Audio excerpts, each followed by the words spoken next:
Só aguardar um pouquinho. A Jana vem, Raquel. Não, Eliane, a Jana acho que tem aula também, ela e a Adri. Eu aqui vim apresentar com tudo. Apesar de ter sido a última autora mais coadjuvante possível, mas bora lá. Não, mas tranquilo.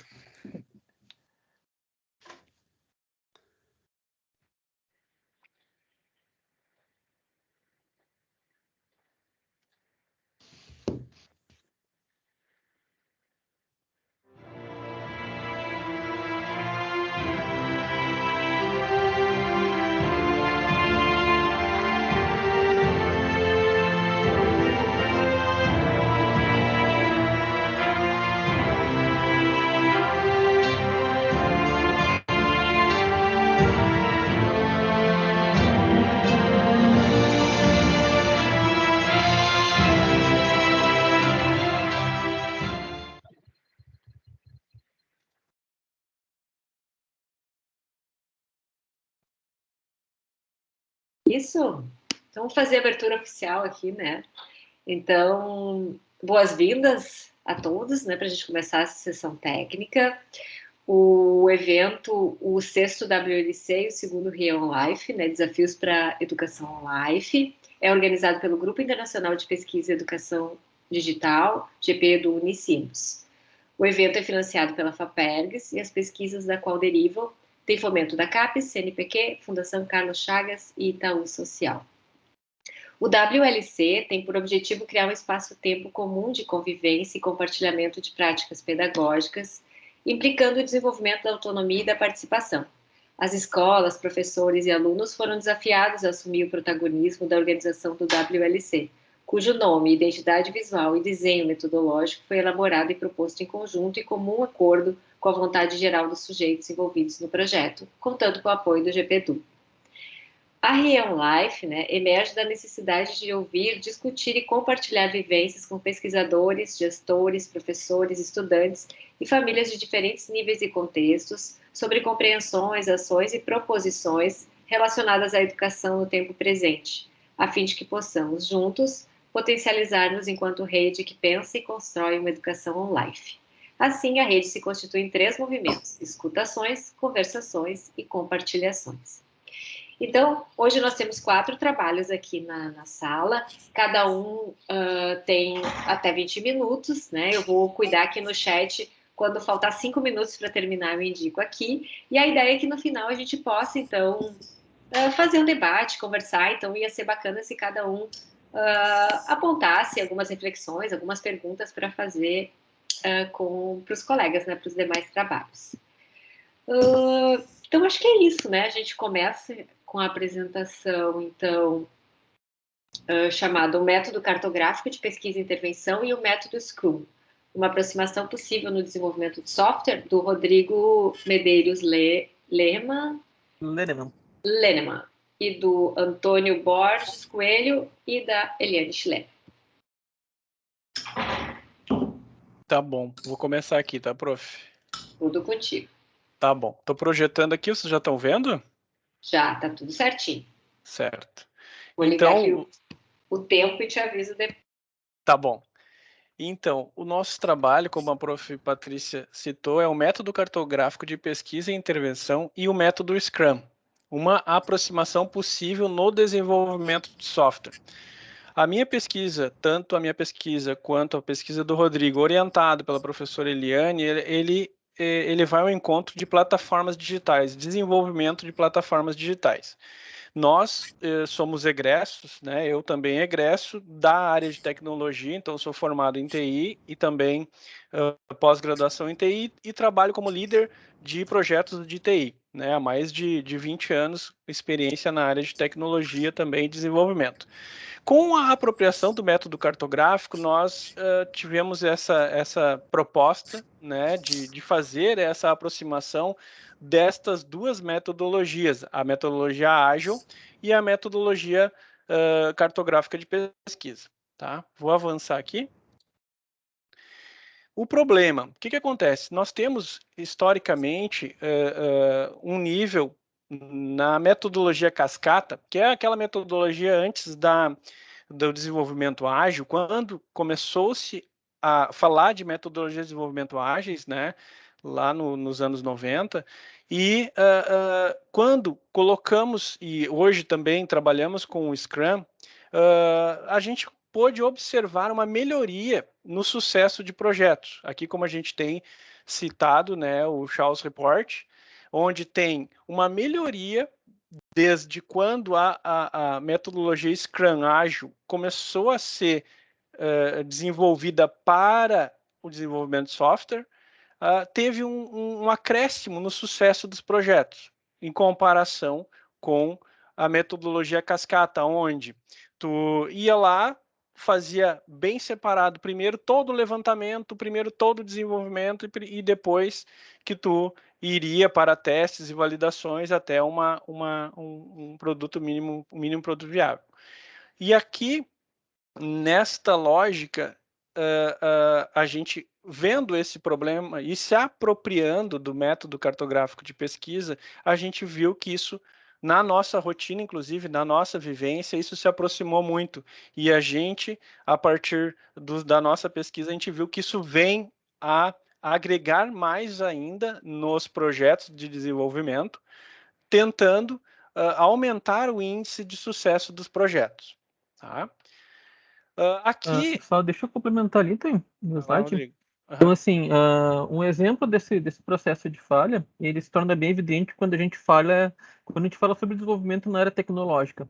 Então, a gente tem hoje um desalinhamento muito grande, porque quem centraliza a análise de requisitos, e quando a gente fala análise, é análise de software, não necessariamente o processo analítico de uma pesquisa.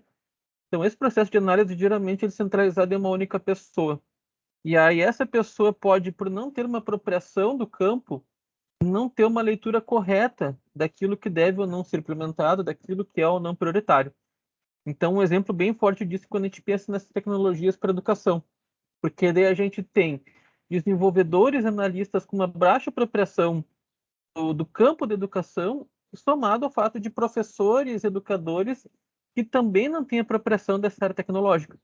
Então, acaba que a gente muitas vezes acaba, então, tendo perspectivas e maneiras como a gente olha para o software que voltam muito para a questão da transposição didática para uso de tecnologia como unicamente como ferramenta, como meio, como apoio ou como substituição ao professor.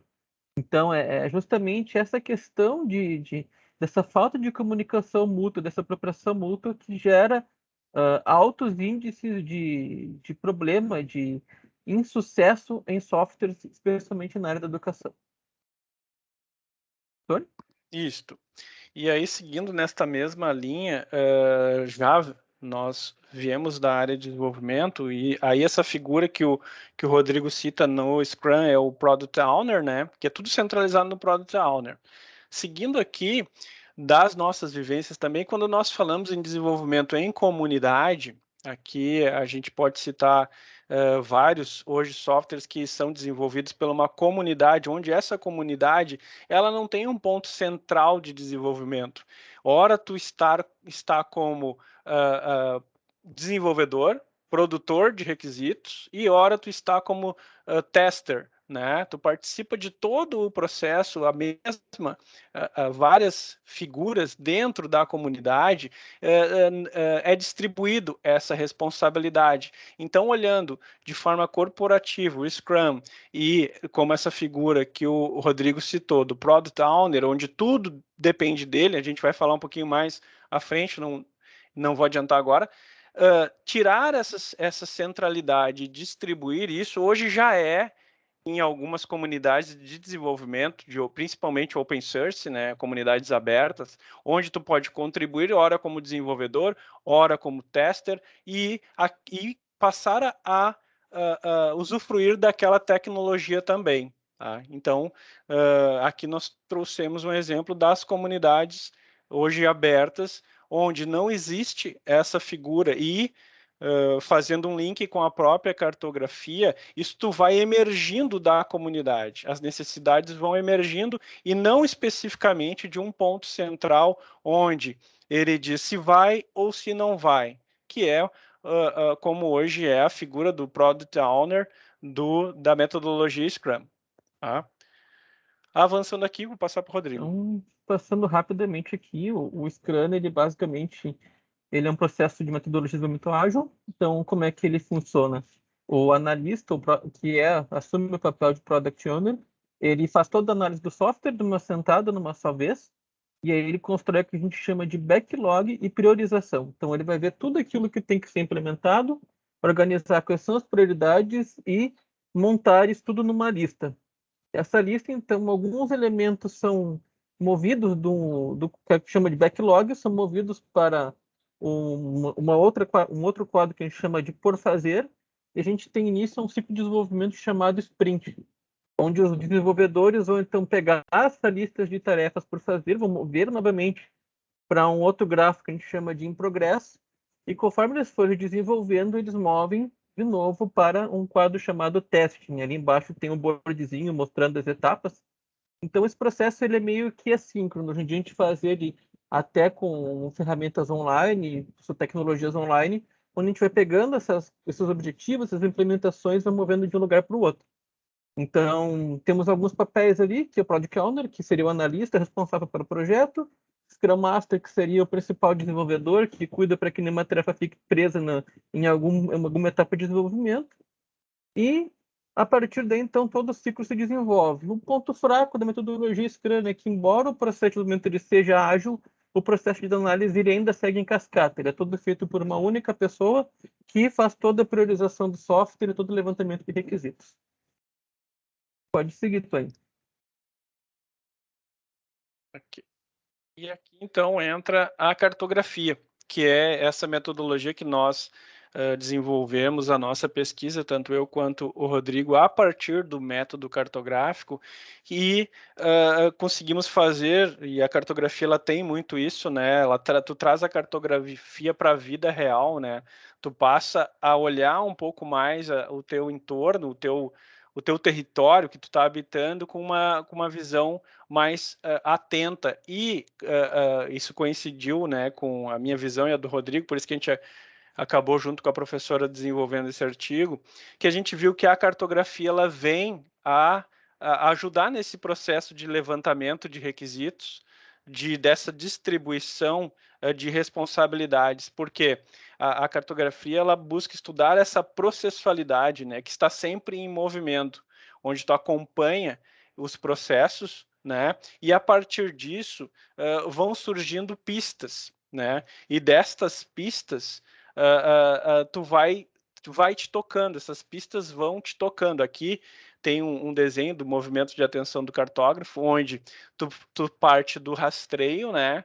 Tu é tocado por alguma pista, né? E a partir desta pista que te chama atenção, tu faz o pouso, e se isso realmente é significativo para ti, tu faz esse reconhecimento atento. E isto, dentro do desenvolvimento, ele traz um pouco mais de flexibilidade às metodologias ágeis, em cima dessa questão de não centralizar em uma única pessoa, em um único papel, porque tu pode distribuir isto e fazer com que isso emerja de um mesmo território com vários sujeitos, não tendo essa obrigatoriedade de apenas um sujeito estar dono daquele processo.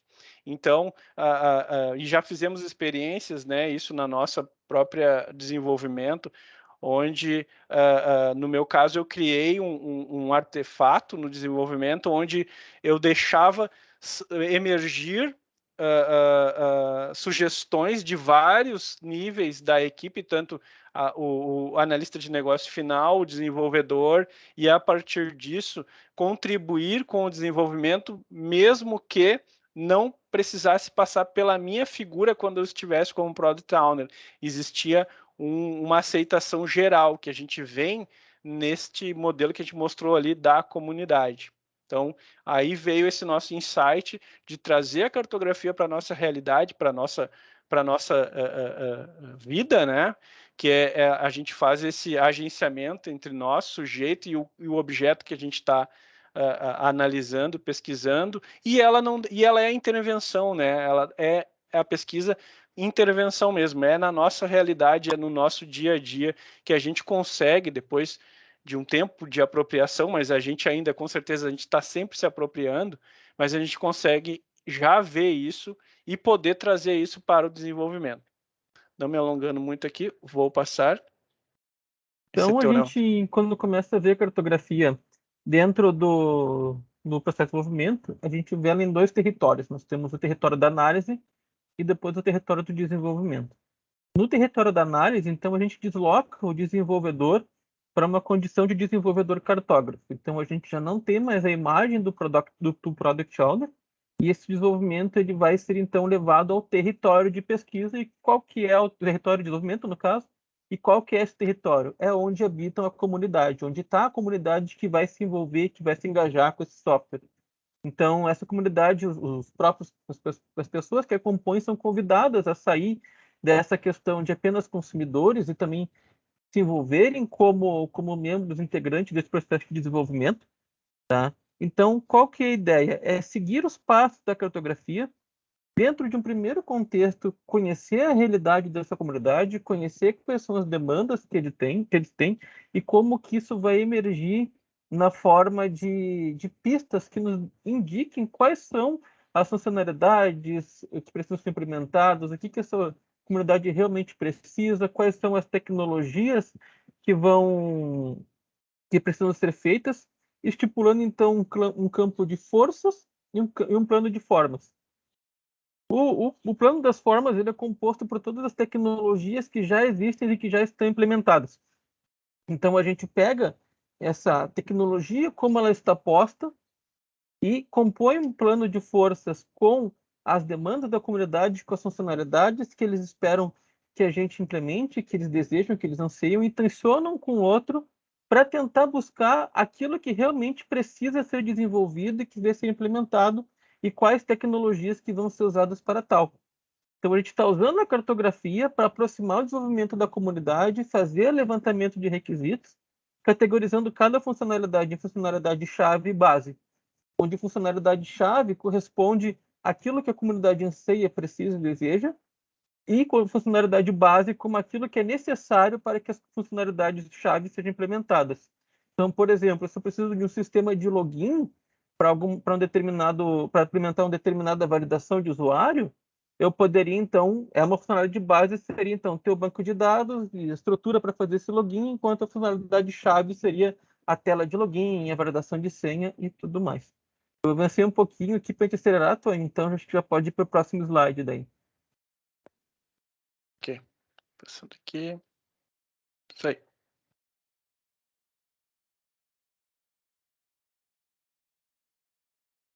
Passei já. Passou para vocês? Ah, tá. Uhum. Então, a gente reconstitui então aqui algumas coisas. Então, o primeiro passo que a gente faz é a gente ressignifica algumas etapas do Scrum. Primeiro ponto não existe em desenvolvimento, existe em processo de cocriação, porque a gente compreende que nenhum software se constrói sozinho, que ele é um processo colaborativo, que tudo que está ali dentro é cocriado. E quando digo cocriado, não é só a escrita do código, a implementação do código, mas desde o levantamento de requisitos, desde todo o processo que emerge lá no território de análise. Outro ponto que também é modificado do Scrum é o processo de validação. Então, a gente trocou ele para em processo de socialização, porque se os requisitos e as demandas emergem da comunidade, eles só podem ser realmente validados, abre aspas, quando eles estão presentes na comunidade. Então, a gente tem essa construção onde tem essas funcionalidades no backlog, elas são colocadas em uma lista de por fazer, entram em processo de cocriação entre os diversos desenvolvedores e membros da comunidade, são socializadas para essa comunidade, uma vez concluídas, elas são, então, fechadas em um MVP, que é o que o Antônio vai explicar um pouquinho agora. Isso. E aí, esse mínimo produto viável, né, é o que a gente consegue já disponibilizar para essa socialização, onde a gente vai ter os retornos, os feedbacks, né, e isso vai passar a integrar esse desenvolvimento. Então, a gente sai de uma visão linear, com uma atenção única e a gente abre o nosso foco desde dos levantamentos de requisitos que emergem a partir de todos os membros da equipe e dos que atuam no projeto, até posteriormente, quando a gente já tem um produto para socializar junto a todos esses membros. E tendo esta visão dos feedbacks também de uma forma mais aberta. Então, isso a gente fez essa contribuição da cartografia, que é enxergar uma visão mais aberta, né? Estar atento a tudo que está acontecendo, diferentemente quando a gente está olhando para um ponto só, que é o caso do centralizar o desenvolvimento em um ponto só, a gente cria esse modelo mais aberto e validado, neste caso aqui, socializado a partir até do produto já em funcionamento. E só para complementar um pouquinho, quando esse produto ele está em validação e socialização, ele acaba, então, sendo validado, testado pelas pessoas da comunidade, e esse processo ele pode ser acompanhado e deve ser acompanhado pelo desenvolvedor cartógrafo. Então, o que ele vai fazer? Uma vez que esse mínimo viável produto, esse pedacinho de implementação está feito, a gente coloca ele para a comunidade, acompanha esse processo de validação de uma forma com uma atenção mais posta ali em uma atenção flutuante, como define Kastrup, e vai percorrendo, então, os pontos de atenção variante, conforme a gente vai vendo esse teste, de maneira a identificar quais são as dificuldades, as falhas de implementação, os detalhes dos ajustes que devem ser feitos. E, a partir desse toque que a gente tem, desse pouso que a gente faz sobre essas dificuldades, então a gente vai para um reconhecimento atento, onde a gente ressignifica o território de pesquisa e acaba, então, recontextualizando, construindo um novo território seguinte, que vai tomar forma na próxima sprint, no próximo ciclo de implementação, criando um processo que ele vai se complementando. Então, só para encerrar aqui nas considerações finais, nós ainda estamos, então, validando este processo, ele está presente nas nossas dissertações. A gente identifica que existem muitas potencialidades a partir dessa mistura e nós ainda estamos vendo para onde ele vai. Acredito que essa proposta tenha a potencialidade de oportunizar um processo de desenvolvimento que seja ágil, desde a análise, durante o desenvolvimento e no próprio processo de coleta de feedbacks e retornos. Então, o objetivo é aproximar o desenvolvimento da comunidade, desalocar as pessoas da posição de meros consumidores para participantes ativos desse processo, então aproximar toda a construção para que ela seja cada vez mais colaborativa, co-criada e buscando reduzir aqueles altos índices de falha e de problemas que a gente apontou no início da fala. E na prática, como eu disse antes, só para fechar também, eu não sei como é que está o tempo aí, mas eu atuo também como centralizador no desenvolvimento ágil e eu fiz um experimento do último projeto da plataforma que nós entregamos, onde esse feedback ele era colocado por todos os participantes do projeto direto para um artefato onde os desenvolvedores ou os analistas de negócio podiam ter acesso e priorizar o que era para ser desenvolvido como a próxima versão, sem que eu precisasse centralizar ou virar um gargalo como Product Owner. E isso deu uma agilidade, foi bem bacana essa experiência aí, que vai ao encontro dessa aproximação que eu tento fazer com o Rodrigo aí do método cartográfico junto às metodologias ágeis. Obrigado. Obrigado, Guris, Antônio, Rodrigo, né? Muito bacana. Anotem aí as perguntinhas para depois, para não esquecer as observações, né? E eu acho que os Guris merecem um joinha aqui, né? No chat. Uma carinha, alguma coisa, né? Vamos ver. Deixa a internet andar aqui. Isso. Então tá. Então a gente vai fazer a segunda apresentação, que é o trabalho, deixa eu achar aqui, Discoveries at Parcão, a cibricidade como potência para o desenvolvimento do pensamento computacional na educação live. Janaína Menezes está por aí? A Eliane, Adriana Tum e Raquel Horrendorf. Sou eu que vou apresentar, Patrícia. Tá legal. Que a Jana contigo, não consegue vir. Vamos tentar compartilhar aqui e torcer para que tudo funcione. Não, vai dar tudo certo. Tá cheio de técnico aqui, alguém tem que conseguir. Nessa sala não funcionar. Que os duendes que habitam o Teams, né? Tá vindo, aparentemente. Tá. Imagino que vocês estão vendo, né? Tá tudo certinho, pode começar. Eu vou apertar o play. Bom, primeiramente eu gostaria de dar boa tarde a todos, né? Estou participando no lugar né, como num lugar de fala como também autora do trabalho, mas o trabalho principal foi desenvolvido pela Janaína, que é a orientanda da professora Eliane, né? E aqui está o nome, né? Então o trabalho chama Discovery Jet Parcão, a cibricidade como potência para o desenvolvimento do pensamento computacional na educação online, de autoria então da Janaína Menezes, da professora Eliane, da Adriane, que também é colega na Unicinos, e minha. O principal objetivo do artigo, então, é apresentar a prática, né, que a Janaína desenvolveu, chamada Discovery Jet Parcão, que se constitui como uma parte de um conjunto de práticas docentes no âmbito da tese de doutorado que ainda está em andamento, né, que é intitulada Nos Rastros dos Algoritmos pela Cidade, né, uma cartografia do desenvolvimento do pensamento computacional,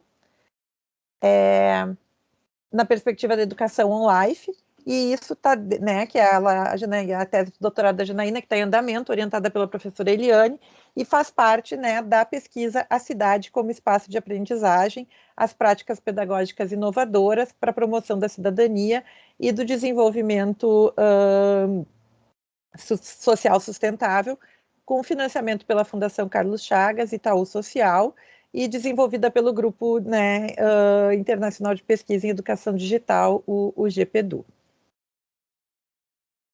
A prática articula, então, elementos a partir do paradigma da educação online, né, e o contexto de hibridismo e multimodalidade na educação, trazidos pela professora Eliane, em vários trabalhos dela.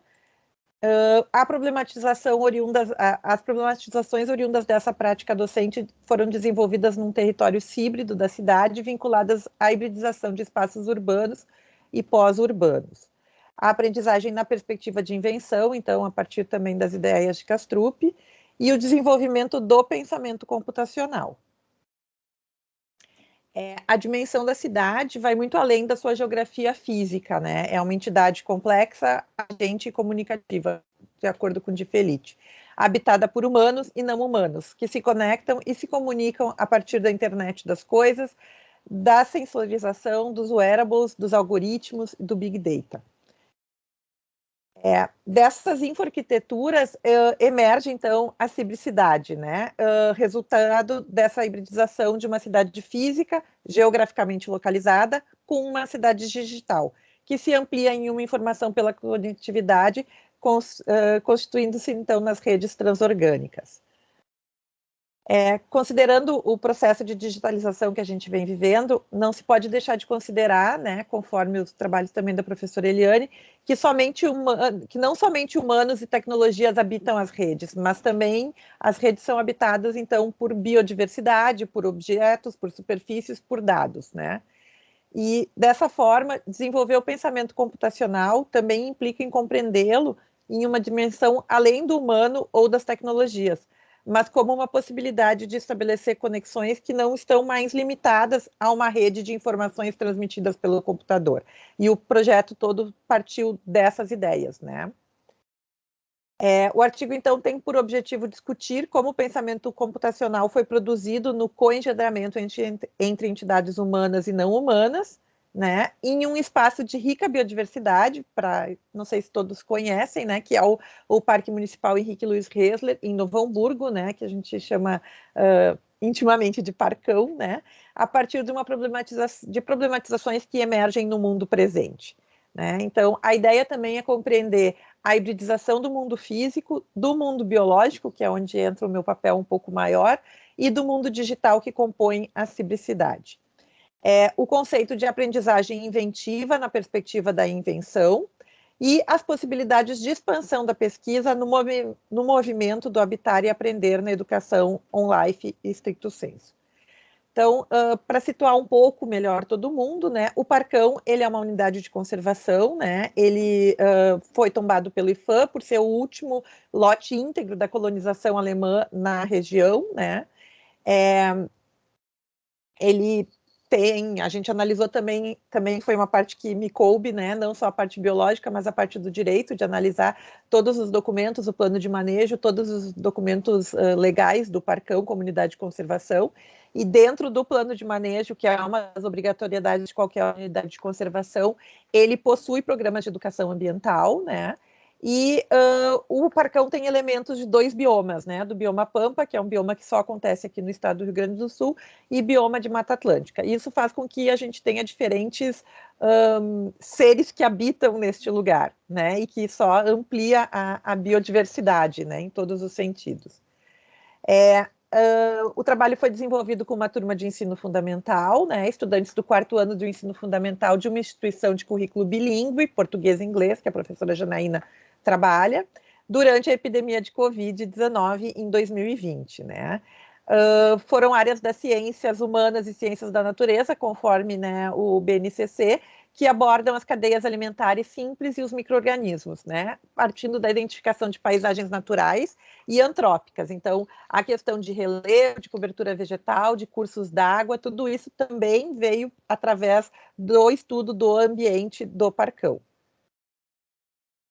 Em relação aos espaços e tecnologias, então a gente tinha o espaço geográfico físico, né, o Parcão por si só, o espaço digital através do Google Earth, né, os vídeos capturando os movimentos da biodiversidade também no local, e slides, né, e as próprias reuniões no Google Meet e o blog do Parcão. Em relação à metodologia, né, foi utilizado o método cartográfico de pesquisa de intervenção, onde a gente pode observar aqui na imagem, né, as diferentes etapas, né, a gente pode perceber, estou abrindo na outra tela para conseguir enxergar maior, porque está bem pequenininho para mim, mas a gente pode observar, a partir, né, da observação de vídeos que captavam o movimento da biodiversidade, feitos pelas biólogas que desenvolviam no Parcão, a realização de vídeo de enigmas, o próprio rastreio, quais curiosidades emergem do Parcão, então, né, um reconhecimento atento, o que a gente pode produzir a partir desse ecossistema, o que é produzido nessa relação que a gente pode interpretar de uma forma computacional, e eleger os temas que desejamos pesquisar para depois a gente poder realmente pousar. E na eleição dos temas que se desejavam pesquisar, que eu e a professora Adriane entramos um pouco mais, eu a partir das questões da biodiversidade, principalmente das aves, como vai ficar mais claro adiante, e a professora Adriane também, e por conta da cobertura vegetal do Parcão. Para a concepção da prática e análise de dados, né, então se partiu dessas diferentes etapas. A Secretaria do Meio Ambiente do município de Novo Hamburgo autorizou a entrada das pesquisadoras no Parcão, mesmo quando o parque estava fechado para o público, né, por conta da pandemia da Covid, para a realização de vídeos e fotos que compuseram toda a prática, né. As professoras da educação ambiental que já trabalhavam no Parcão deixavam câmeras do celular capturando o movimento da biodiversidade do parque, também em diferentes momentos do dia, em diferentes horários, para mostrar a variação de comportamento, né, da atividade dos animais. Ao longo do período foram feitos contatos entre os estudantes e a professora de educação ambiental, né, e isso acontecia de forma síncrona e assíncrona, a fim de conversar sobre o conteúdo das imagens que foram gravadas nos vídeos, né. As transmissões dos vídeos também ocorriam simultaneamente com as aulas online pelo Google Meet, que era o movimento de trilha do Parcão. A captura das imagens serviu para acompanhar a rotina das entidades não humanas, né, emergindo assim várias problematizações que foram interpretadas pelo viés do pensamento computacional. Os dados foram produzidos, né, durante um período de 90 dias. Em relação a análises e resultados, então, quanto à hibridização do mundo físico, do mundo biológico e do mundo digital que compõem a civicidade, a gente pode mencionar que diferentes compreensões do habitar, do espaço físico, geográfico e espaço digital, a relação dos pássaros frugívoros e das árvores, que foi uma das escolhas, né? E as redes em que as informações não foram trocadas somente entre humanos, mas com todo o contexto do parque. Então, articulando-se para além do geográfico e produzindo um habitat atópico também. Em relação à aprendizagem inventiva, a experiência da problematização, né? E a pergunta foi qual a relação ecossistêmica entre o sabiá-laranjeira, que foi uma das aves escolhidas, e as árvores de araçá. Né? O sabiá-laranjeira é uma ave extremamente frugívora, né? Aparece em todos os lugares por aqui, e lá no Parcão, uma das árvores escolhidas foram, na época do estudo, foram pelo sabiá, era as árvores de araçá. Em relação ao pensamento computacional, né? Se não houvesse os araçás no Parcão, os sabiás não têm o que comer. Se os sabiás não jogarem as sementinhas dos araçás, a árvore não se reproduz. Né? Isso é o depoimento de um dos estudantes. As árvores são a casa e alimentos para os pássaros. Se não tiver essas árvores, vai dar um bug. Isso é um grande algoritmo da natureza. Então, essas foram, né, os depoimentos das crianças que participaram. E a ideia, então, a partir disso, a ideia do looping e as estruturas condicionais e compostas, né, para fazer essas inter-relações. Opa, perdão. Em relação ao araçá, né, então, por que é bom para os frutos, né, e o que é bom para as árvores? Qual a relação, né, entre os passarinhos, né, e a árvore de araçá? E como a gente pode tentar pensar num algoritmo nesse sentido, né, aqui. E se não tivesse as árvores, o que seria dos pássaros? E se não tivesse os pássaros, como seria a disseminação dessas árvores, né? Como seria a continuidade da espécie vegetal árvore de araçá, né? Quanto às possibilidades de expansão da pesquisa no movimento do habitar e aprender na educação on-life stricto sensu, né? A gente pode dizer que um habitat do ensinar e do aprender que se amplia em fluxo nas redes, ultrapassando os territórios geográficos e se potencializando em ecossistemas conectivos, que para além de conectar os computadores, né, conectou também pessoas, locais, territórios, coisas, biodiversidades e informações, hibridizando-se com diferentes realidades. Além disso, a popularização da ciência no desenvolvimento de ações e projetos em contextos multimodais que se coengendram e se conectam em uma perspectiva reticular, conectiva e atópica, trazendo toda a potência das redes. Em relação às considerações finais, então, a cultura das redes e da conectividade nos permite entender que somos partes de um ecossistema, somos pontos de uma grande rede complexa, onde cada membro está conectado e depende dos demais, como os passarinhos e as árvores, né? E como as árvores dependem também dos cursos de água que tem lá no Parcão. E como tudo isso depende de nós, nas nossas atitudes como pessoas, para manter tudo isso, né? Então, somos todos co-membros nessa dimensão ecológica do mundo que se amplia na arquitetura das redes digitais. Essa compreensão altera o habitar do ensinar e aprender, né? Supera dualismos e dicotomias entre sujeito e objeto, on-life e off-life, né? A universidade, educação básica também, nos levando para uma educação on-life que se movimenta em fluxo pelas problematizações do mundo, presente numa perspectiva conectiva, ecossistêmica, simpoética, né, num habitat atópico, produzindo conhecimento, né, com todos que habitam essas redes. Eu não sei quanto tempo tá, Patrícia, porque tem um videozinho que tem cerca de 5 minutos. Tu ainda tem 7 minutos, dá para passar. Tá, eu acho que eu vou tentar passar por aqui, vamos ver se vai dar certo, porque essas coisas sempre são, não sei se vocês vão ouvir o som. Eu aviso. Espera aí que ele está pensando. Acho que tu vai ter que projetar de novo e botar aquela opçãozinha em cima, incluir o som do computador. Sim, Raquel. eu acho que sim. Espera aí, deixa eu pegar só o endereço aqui, eu vou sair da apresentação e vou compartilhar minha tela de outro jeito, espera aí. É bom que tem algumas pessoas mais espertas do que a gente, né? Para ajudar. Espera aí, vamos para minha janela.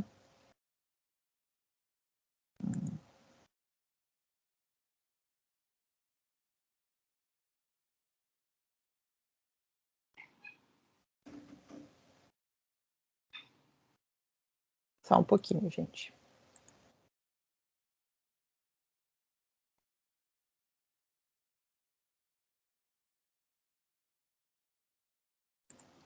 Ai, ai. Vamos lá. Pera. Vídeo Pode sempre falar. dá uma... Não, vídeo sempre dá, assim, um estresse, mas depois ele vai... Acho que tá certo, peraí. Me avisem se... Deu. Tá. Sim.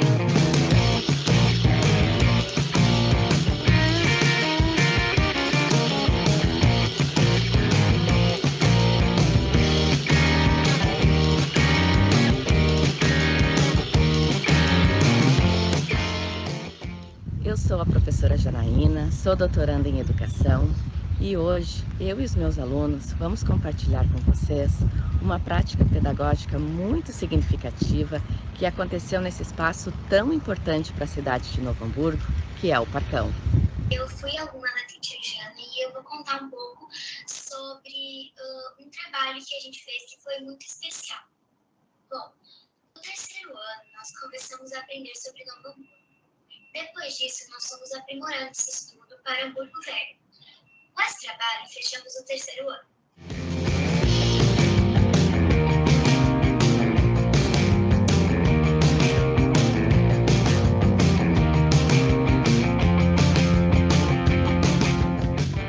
As aulas do quarto ano começamos a falar sobre plantas e animais. E logo depois começamos a falar sobre o Parcão. E com isso a Teacher Jana veio conversando com a gente sobre o Parcão. E nós formamos diversos trabalhos e aventuras que chamamos de Discoveries at Parcão. O verdadeiro nome é Parcão Henrique Luiz Resner. E o Parcão faz parte da história de Hamburgo Velho. No terceiro ano, em 2019, nós exploramos o Parcão indo lá brincar. Em 2020, estava tudo fechado por conta da pandemia. E aí, nós usamos o Google Earth para conhecer melhor o Parcão.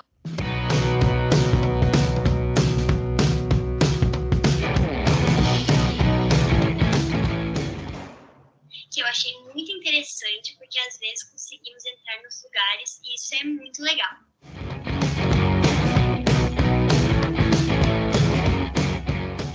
Primeiro, nós fizemos vários enigmas para conhecer um pouco do Parcão e descobrimos que muitos pássaros habitam o parque.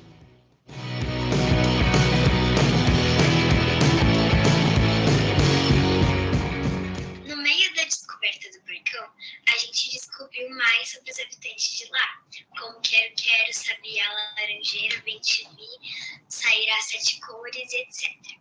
Esses pássaros habitam o Parcão porque o Parcão é um lugar onde há várias árvores e comida para esses animais. Existem vários animais no Parcão, mas o que mais tem no Parcão são os pássaros.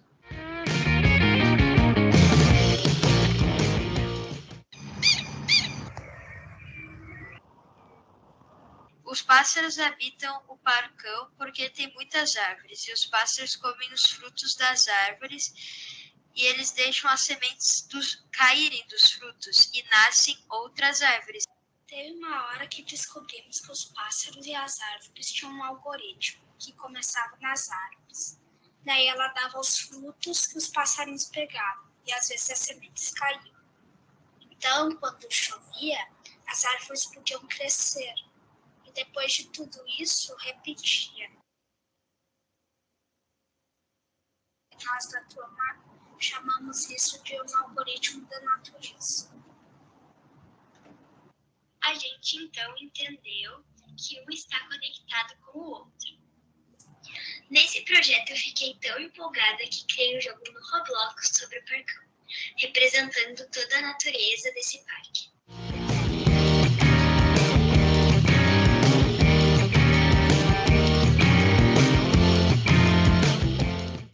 É importante nós sabermos isso, pois tem muitas pessoas que serram as árvores e matam ou sequestram os animais para vender. E se isso acontecer, estará prejudicando nós e o meio ambiente. Eu considero o Parcão como um code da vida, pois o Parcão tem suas faunas e floras. Eu acho que todos temos um code da vida dentro de nós. E o nosso code se conecta com o code da natureza, que seria o code do Parcão. Os nossos estudos me deram muito interesse nessa área de Novo Hamburgo. Foi um estudo muito especial, pois ele não foi só um estudo. Foi um estudo de 2 anos que dentro dele nos conectamos com a natureza e com o patrimônio da cidade. E aprendemos muito. Esta prática pedagógica englobou vários temas, como biodiversidade, bilinguismo, pensamento computacional, cidadania, patrimônio da cidade. E aconteceu tanto no espaço físico-geográfico do Parcão, como também no seu espaço digital.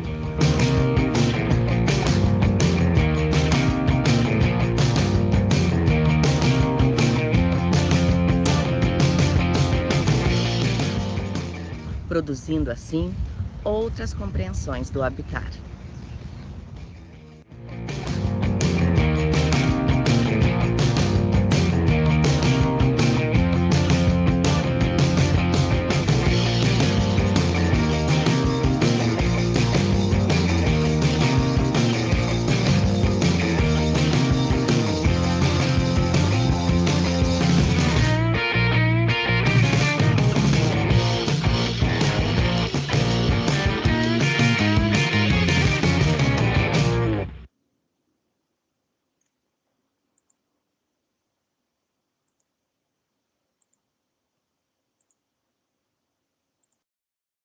Feito? Que bacana.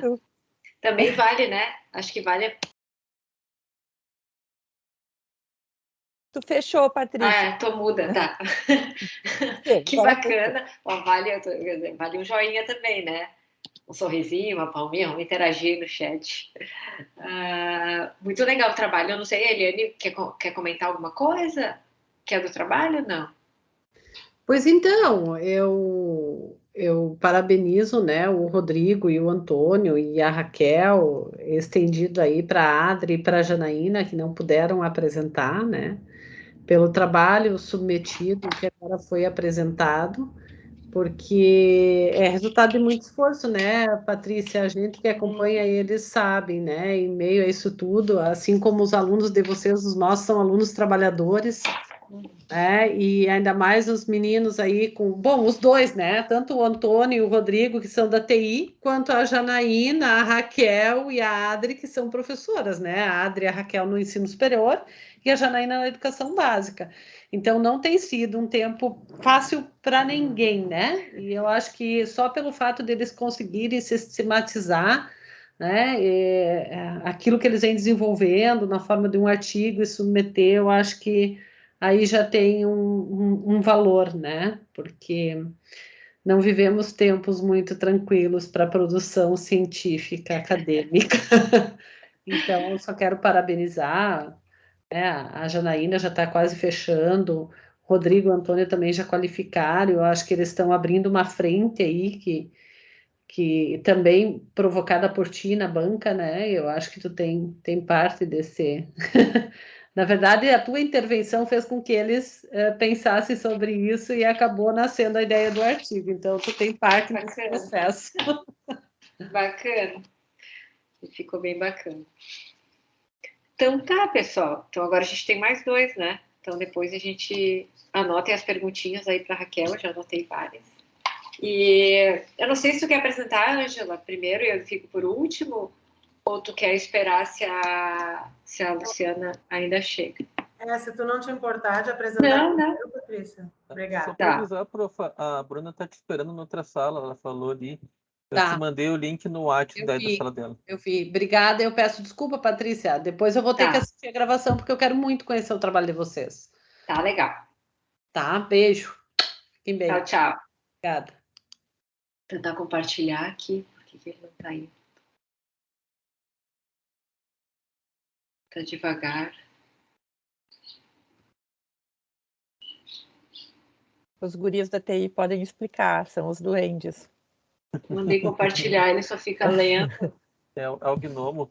Gnomo da... Não, eu digo, a gente tem que dar bastante maçã para eles. Não é que ele funciona. Rodrigo, o link que tu me mandou me voltou para cá.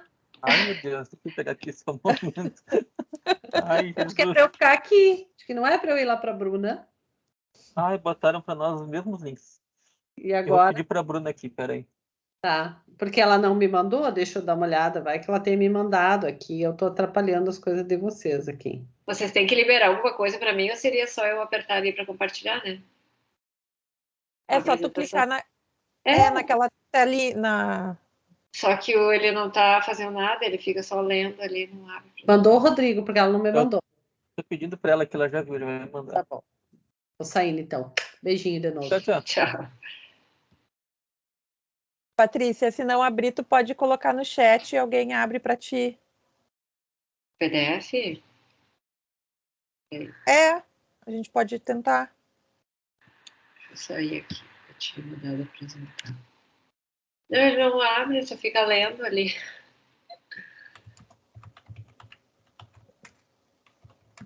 Vou gerar PDF aqui, vamos ver se.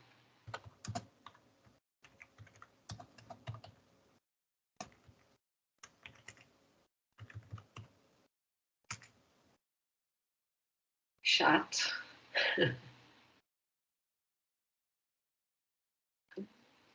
Deixa eu ver se vai aqui.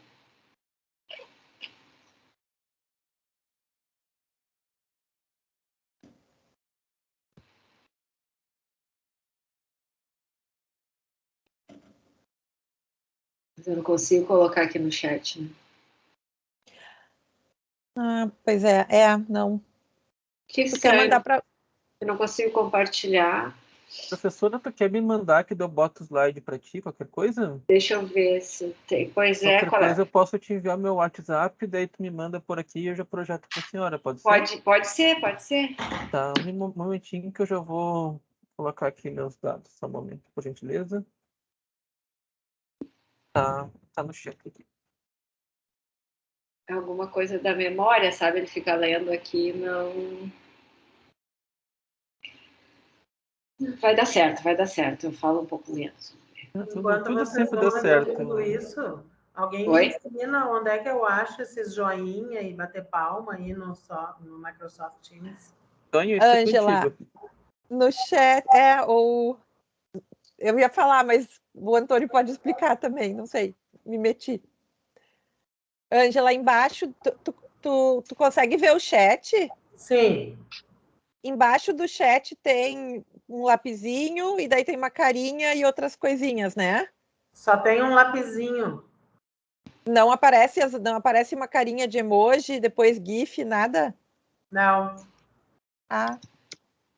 Tu tá pelo... Tu não tem o Teams baixado, tu entrou só pelo link.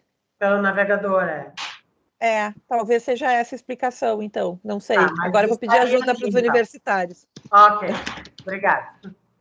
Vou botar aqui. Receber aqui, deixa eu só ver.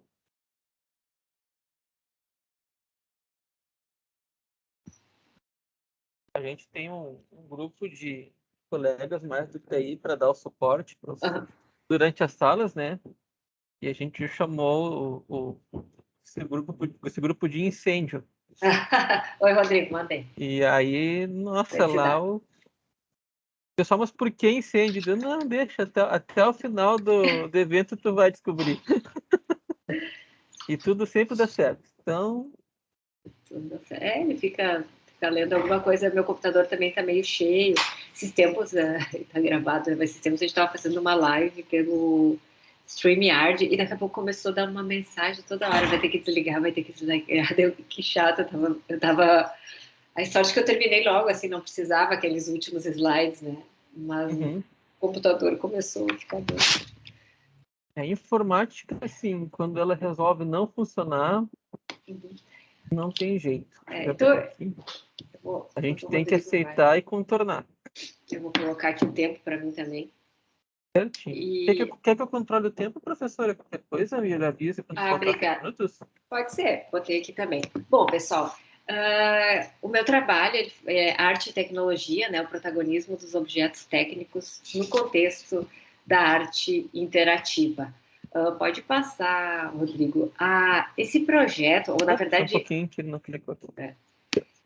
Vou acompanhar aqui para ver também um minutinho. Na verdade, este artigo surge, né, para o contexto deste evento, né, também, para começar a resgatar e articular diferentes temas, né, em função da questão das cidades criativas, da arte interativa, e ele é um primeiro resultado também de um projeto que a gente iniciou com a FAPERGS, agora sobre o museu como espaço de aprendizagem. Então, parte desta ideia, né, que articula com a simplicidade então, do trabalho anterior, né, que os humanos comunicam, né, e as coisas também. E nós nos comunicamos com as coisas e elas nos fazem fazer coisas, queiramos ou não, né? E fazemos as coisas fazerem coisas para nós e para as outras coisas. Então, esse é um texto do André Lemos que aparece no livro, né, que ele fala da teoria Torrede, e é bem interessante porque traz essas questões, né, das pessoas, dos humanos, dos não humanos, das coisas, né, dentro desse conceito de internet das coisas, que as coisas estão hoje todas conectadas. E a pergunta, então, que direcionou esse primeiro estudo aqui, que eu compartilho com vocês, é como acontece esse entrelaçamento entre essa realidade humana e a realidade técnica, né? E aí, para dar conta, o trabalho parte, então, de uma reflexão sobre a realidade técnica a partir dos estudos de Simon Down, né, que é um filósofo da técnica, enfim, e também articulando com os estudos do Di Felice, né? Então, este texto, ele apresenta uma revisão narrativa de literatura, pode passar então, Rodrigo, né? Que mostra uma reflexão, então, sobre esse conceito, né, de realidade técnica e de realidade humana a partir desses dois autores, tentando ver o que eles têm em comum e entre diferenças, né, para pensar quem é esse técnico, né, o que é essa técnica. E depois, como este artigo faz parte, então, desse projeto, né, o museu como espaço de aprendizagem, a ideia foi fazer um levantamento das experiências de algumas instalações que foram vinculadas ao festival chamado FILE, né, o Festival Internacional de Linguagem Eletrônica de 2018. E de 2018, em função do próprio título, né, o tema que é o corpo é a mensagem, né? Então, usei como documento, então, o material que está no site do evento, né? Então, quando a gente vai falar sobre os objetos técnicos, pode passar, então, o Simondon, né, que ele é o filósofo da técnica. Ô, Rodrigo, passou? Não. Trocou já? Tá na metodologia. Pode passar. Pode passar, então. Uhum. Então, quando a gente fala sobre os objetos técnicos, o Simondon, ele traz uma ideia interessante, né? Ele apresenta essa perspectiva de filosofia da tecnologia, que mostra essa possibilidade de a gente compreender a técnica não só como uma extensão da ciência, mas a partir de uma perspectiva sociotécnica. E ele vai dizer que a cultura, ela se volta contra as máquinas, né, como esses objetos técnicos, né? E, por outro lado, ela reconhece o objeto estético. Então, tipo, ao objeto estético a gente dá o mundo das significações, e ao objeto técnico a gente só dá o uso, né, uma função, né? Então, conforme o autor, a gente entenderia a cultura como um sistema de defesa contra as técnicas, né? Uma vez que pressupõe que esses objetos técnicos não têm uma realidade humana. Então, ele vai dizer que essa cultura, pode passar, ela comporta duas atitudes contraditórias, né, em relação aos objetos. Por um lado, eles são só montagens de matéria, né, são coisas, e não tem significação, só tem uma utilidade, por exemplo, né? E, por outro, eles podem ser robôs, né, movimentos hostis, querem dominar a humanidade, dominar as pessoas, né? Então, ele faz um pouco essa discussão. E aí ele quer mostrar que a cultura ignora, na realidade técnica, uma realidade humana, né? E que, para desempenhar o seu papel, ela deve incorporar os saberes técnicos sob a forma de conhecimento e também do ponto de vista dos valores. E aí a filosofia da técnica do Simondon, ela vai nos revelar que o objeto técnico tem uma relação dupla com o meio geográfico, né? Uma relação dupla com o meio geográfico e com o meio técnico, porque ele se integra nesses diferentes espaços, né? Só que, para este autor, esses dois meios são mundos que não fazem parte do mesmo sistema, né? Nem sempre são incompatíveis. Então, ele é um autor mais antigo, esse livro o livro é uma edição nova, né? Mas ele é um autor, o Simondon, que agora a gente nunca pararam de estudar, né? Mas ele volta agora com essa questão da técnica, da internet das coisas, das cidades inteligentes, enfim, a gente poder pensar quem é este objeto técnico, né? Pode passar. Aí a gente vai para o San Felice, né? San Felice, desculpa, para o Di Felice, que ele vai nos alertar, então ele também olha para essa questão dos objetos técnicos, né? Mas ele vai dizer isso, que a gente sempre identificou também esses objetos técnicos como instrumentos que estavam sob nosso controle, que eram obedientes, né? Que eram destinados para um uso. E agora, então, com as tecnologias digitais em rede, eles têm a possibilidade de interagir entre si de modo autônomo, né? E experimentam, então, essa condição comunicativa inédita e vão produzindo um protagonismo independente da interação humana. Então, a gente já, hoje, com as tecnologias digitais em rede, a gente consegue perceber o que Di Felice chama dessas arquiteturas conectivas, as coisas estão conectadas, e eu acho que fica bem bacana até pensar no trabalho que a Raquel apresentou antes, né? E só que imagina agora o Parcão também com sensores, né? Que, bom, eles coletaram dados lá com o celular, a gente poderia ter sensores nas árvores, as árvores se comunicam, enfim, a gente pode usar uma série de tecnologias, né? Para fazer, então, esses objetos que são técnicos conversarem entre si, né? E isso é bastante diferente do cenário que a gente tinha antes. Pode passar. Então, enquanto o Simondon ele entende que esse objeto técnico tem uma relação dupla, né, com o meio geográfico e com o meio técnico, o Di Felice já nos traz um olhar diferente, né, destacando essas arquiteturas conectivas, que interagir não é só trocar informação, mas onde altera a própria condição habitativa, né? Então, isso desloca a nossa socialidade, a nossa geografia e o nosso ser em ambientes informatizados. Então, hoje, a gente está conectado, né, com esses próprios. O objeto técnico não é só mais um objeto técnico que está ali para o meu uso, né, mas eu incorporo, a gente troca, né, a gente habita, ele faz parte da nossa própria condição habitativa. E aí, pode passar. E aí, considerando esses dois olhares, né, como essa territorialidade informatizada se desvela no contexto dos museus, né?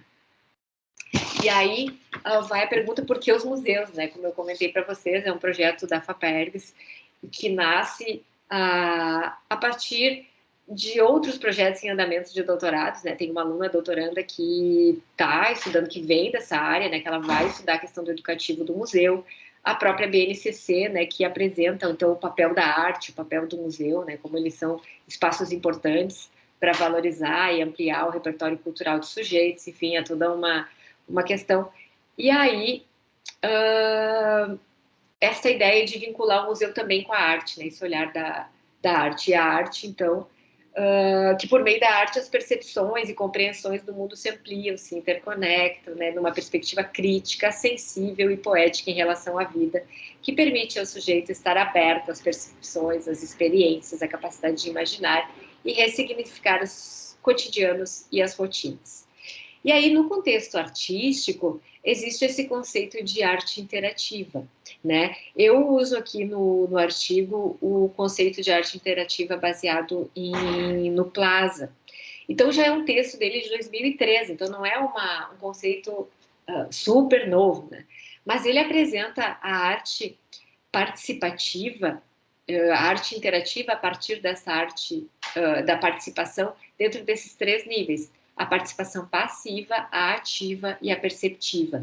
Então, a participação passiva é aquela que envolve a contemplação, né? Quando a gente vai no museu e olha, né? Observa, enfim, imagina e tal. A percepção ativa, a participação ativa já envolve a exploração, a manipulação, a intervenção, né? Quando eu posso mexer naquela obra, né? E a participação perceptiva já seria essa relação recíproca entre um sujeito e o sistema inteligente, né? Então, essa obra interativa só existe porque existe a interação do público, né? Então, ela se dá neste movimento, nessa troca, neste habitar a obra, digamos assim, né? Para a gente usar o conceito dos autores. Então, considerando-se a noção de arte interativa, né, qual o potencial da tecnologia digital nessa constituição de experiências de participação ativa e perceptiva nos museus? Pode passar. Então, nesse file de 2019, foram 18 instalações, né? E dessas 18 instalações, daí depois, se você tiver interesse, pode olhar no artigo, que elas estão ali descritas, né? Mas essas 18 instalações, a gente tinha, assim, uma experiência que não explora as tecnologias digitais, né? Uma experiência que era só de projeção, 2 experiências nessa linha de robótica, mas 8 experiências, né, em realidade virtual, 1 em realidade aumentada e 5 experiências envolvendo o uso de diferentes sensores. Então, a partir da análise, da descrição, né, dos documentos, né, explicando essas instalações, a gente conseguiu perceber que essas instalações em realidade virtual e em realidade aumentada e essas outras envolvendo sensores, elas poderiam ser entendidas como instalações que exploram a participação perceptiva, né? Que esta relação, né, que a obra não é mais só fruto do artista, mas dessa intervenção também do sujeito. Pode passar. E aí eu queria trazer para vocês 2 exemplos, né, que eu destaco aqui para a gente pensar dessa instalação do que o corpo é a mensagem, que é essa Sinkidon. Ela é essa instalação ela é uma caixa, então tem sensores ali na caixa, e a gente escuta o coração de uma pessoa. Então, ao mesmo tempo que tu segura a caixa, que tu sente a pulsação do coração da pessoa que segurou antes, né? A caixa, né, o sensor também coleta a tua pulsação, né? Para o seguinte. Então, é uma coisa de criar uma rede, né? Então, eu sinto a emoção do outro, né? Então, é muito, muito interessante essa ideia que faz isso, usa sensor, usa fone de ouvido, né? Especialmente para escutar isso, e ele chama uma caixa pulsante, né? Então, o sujeito visualiza a pulsação também armazenada na caixa, e tem um próprio, como eles dizem, um monitor digital, e que essa representação visual vai mostrando, a gente consegue ver também até o ponto que a minha pulsação chega e o meu coração bate junto com o coração da caixa que eu estou segurando, né? Muito bonito isso, interessante, uma forma de se conectar com o outro. Então, essa é a ideia, né? Que o autor vai dizer, os artistas, né? Que a sincronização leva não apenas à combinação dos ritmos do corpo, mas também à empatia, né? A capacidade de partilhar a vida emocional do outro, né? De sentir o que o outro sente. Então, esse é um exemplo de instalação. E tem uma segunda, pode passar, por favor, Rodrigo, que é essa chamada Habitat.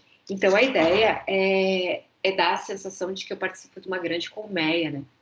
Então, por meio de sensores e tem os colchões ali, a ideia desta experiência é que a ação individual ecoa e afeta todos os membros da comunidade, né? Enquanto que aquele estado da comunidade condiciona as ações de cada um dos membros. Então, ele vai coletando os dados, né? E vai juntando e conectando as pessoas nesta rede, né? E que cada vez que alguém diferente deita nessa estrutura, ela reage ao biológico do sujeito, né? E aí as outras pessoas também sentem e diz isso, que cria essa identidade temporária de colmeia. Então, essas 2 experiências, elas oportunizam, assim, o envolvimento desse sujeito nessa arquitetura de interação, né? Então, a experiência não representa o agir de um único ser isolado, mas ela se constitui a partir dessa interação entre os agentes humanos e pelo protagonismo informativo das coisas. Pode passar. Então, essas experiências, né?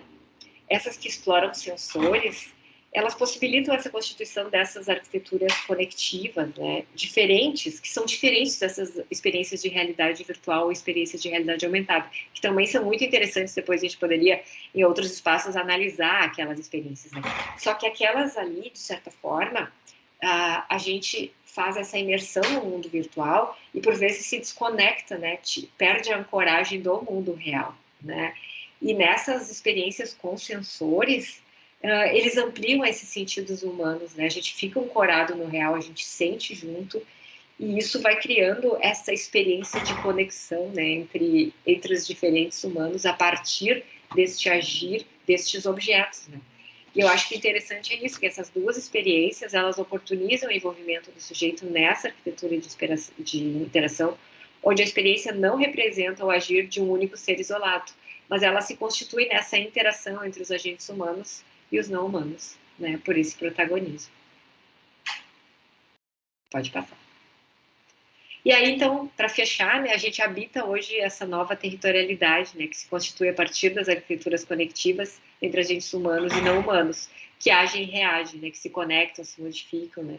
E de Felice nos fala desta infoarquitetura, né, dessa forma formante, sempre mutante e indefinida. E a partir da análise, então, das instalações do FALE de 2018, a gente pôde evidenciar vários exemplos, alguns exemplos dessa forma formante, né, no contexto dessa arte interativa perceptiva. São experiências pontuais, mas que nos permitem compreender a potência dessas novas arquiteturas conectivas, né?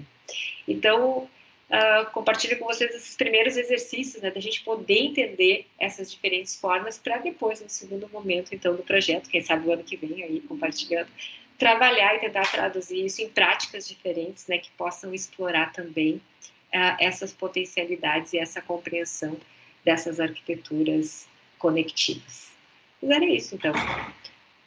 O próximo. E muito obrigada.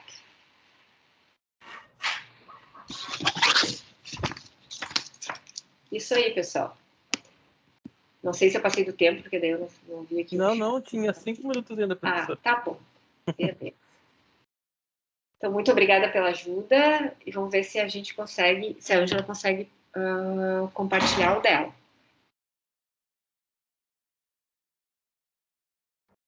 Sumiu a Ângela? Não, eu estou aqui. Tá. Deu certo, que bom. Estou tentando compartilhar. Tá, deu certo, Ângela. Tá. Eu não costumo usar o Microsoft Teams, então eu estou tateando aqui. Tá bom, pode começar. Tá. Então, eu vou compartilhar com vocês a experiência que nós fizemos, denominada Prática de Literacia Digital, a espiral criativa no atendimento educacional especializado. Estou aqui, então, meu nome é Ângela, estou representando também as minhas colegas autoras, a professora Luciane e a professora Tatiana. Então, qual é o contexto em que esse artigo surgiu, né? Nós somos mestrandas, elas são mestrandas, eu sou doutoranda da Diversidade Cultural e Inclusão Social na Universidade Fevale, e nós estávamos cursando, então, uma disciplina denominada Literacia Digital em contextos de aprendizagem, né?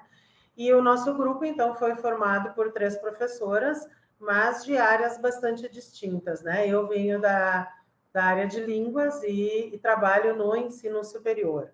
A professora Luciana trabalha na educação básica com artes, em São Leopoldo, e a professora Tatiana vem da área da pedagogia e trabalha com atendimento especial no município de Novo Hamburgo. Eu trabalho no município de Ivoti, então somos de 3 áreas diferentes e de 3 municípios diferentes. E nessa disciplina, então, nós fomos desafiadas a fazer práticas pedagógicas com plataformas digitais, né? Tentando sempre buscar ação, reflexão, ação sobre essas práticas, para que a gente pudesse refletir e ir adaptando à medida que essas práticas fossem se desenvolvendo, né? Segundo esses autores, Bassett, Neto e Trevisan, a personalização é uma das características mais valiosas da inserção da cultura digital, e ela é muito desafiadora para a maioria dos educadores, né? Como nós, educadores, vamos personalizar o ensino para os nossos alunos? E se ela já é desafiadora dentro de um contexto, vamos assim, considerado típico, como é que isso se dá quando o nosso aluno tem um desenvolvimento atípico?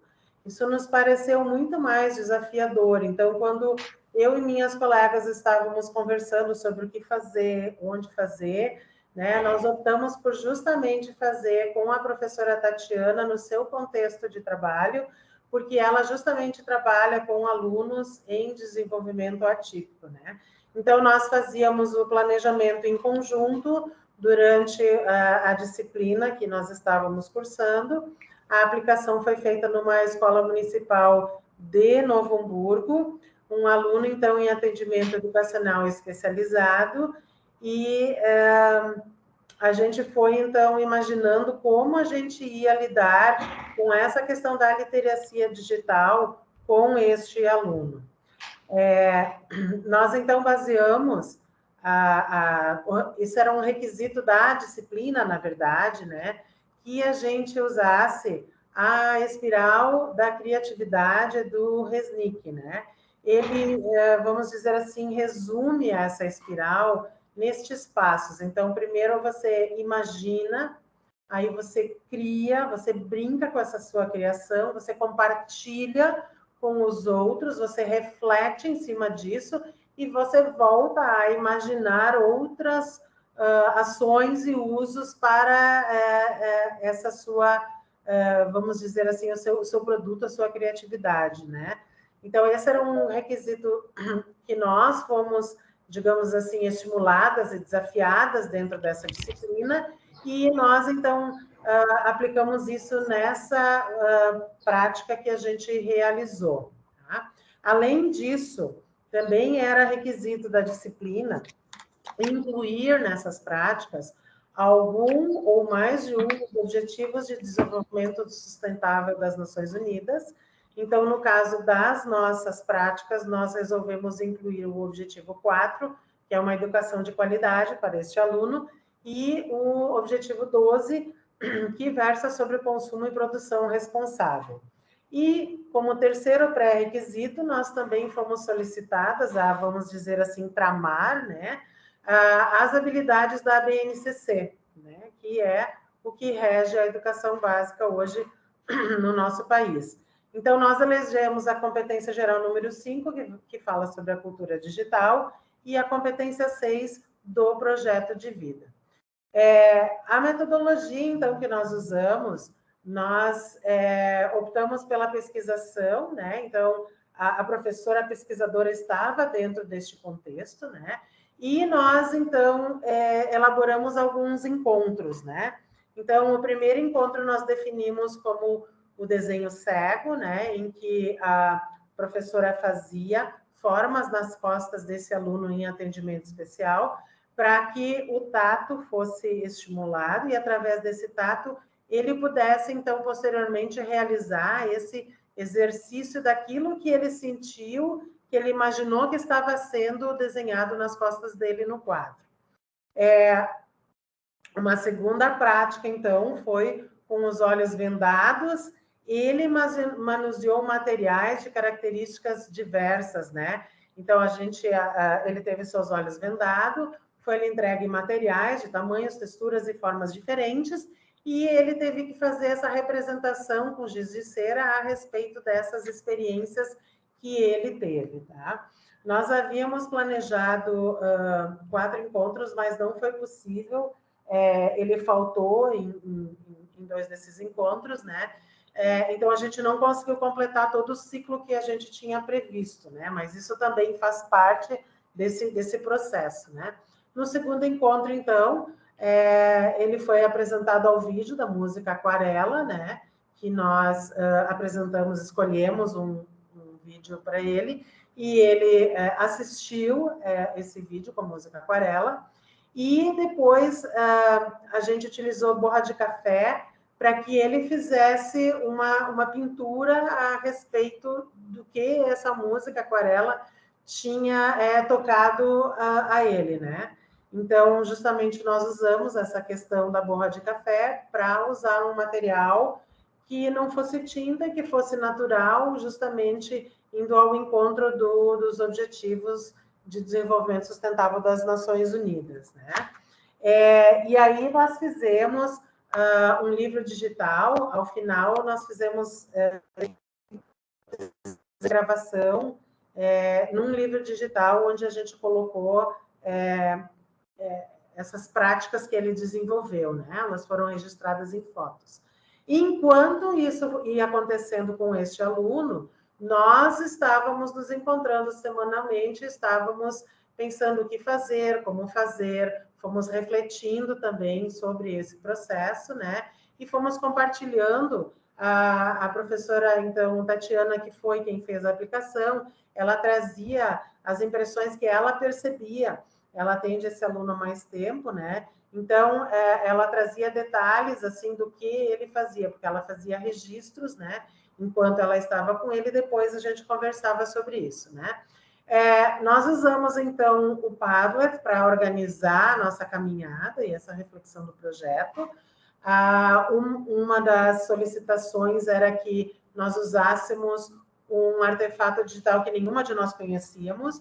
Então, nós nos apropriamos do Linuit, que inclusive foi a professora Patrícia que nos apresentou numa outra disciplina, e nessa plataforma a gente foi justamente colocando essas impressões que a professora registrava e as fotos. Então, nós colocamos tudo lá, e depois nós selecionamos o material que nós colocamos numa plataforma chamada Story Jumper, que é uma plataforma que permite a criação de um livro digital. E o que essa plataforma tem que nos chamou assim, a atenção para a escolha dela, é que ela permite a gravação da nossa voz em cima da imagem que tem lá. Então, a professora Tatiana foi mostrando as fotos que foram selecionadas nesse livro, e o aluno foi falando, ela foi instigando esse aluno a falar, e isso foi tudo sendo registrado com a voz do aluno nesse livro digital, né? Então, também fizemos esse registro lá. Enquanto, então, nós estávamos desenvolvendo essa questão da espiral, da aprendizagem criativa com esse aluno, nós mesmos estávamos experimentando esses passos, né? Porque a gente ficava imaginando quais eram as propostas que a gente podia fazer. E aí, quando a gente chegava à conclusão da proposta X, nós tínhamos que, então, criar a possibilidade de como, de fato, fazer essa proposta virar no concreto.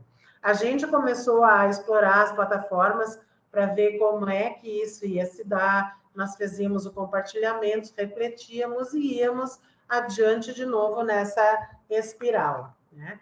O nosso referencial teórico, então, nós usamos a questão da literacia digital trazida pela Eliker e Barbosa, que fala do envolvimento do sujeito no processo de ensino e aprendizagem, né?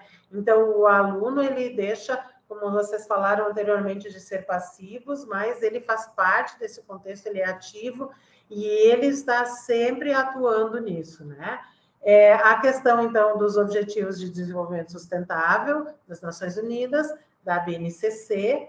Então, nós trouxemos a técnica da pintura em aquarela com elementos naturais e a utilização da Story Jumper na questão da cultura digital e também do desenvolvimento sustentável, visto que a gente não precisa imprimir e esse livro fica digitalmente estocado lá, né? Também oportunizamos a fluência tecnológica, de acordo com o Resnick, né? Da multiplicidade de textos, de ideias, interações com a tecnologia, né? O aluno foi vendo esse livro aberto na frente dele e foi se inteirando daquilo, né? Também os PCNs, os Parâmetros Curriculares Nacionais, né?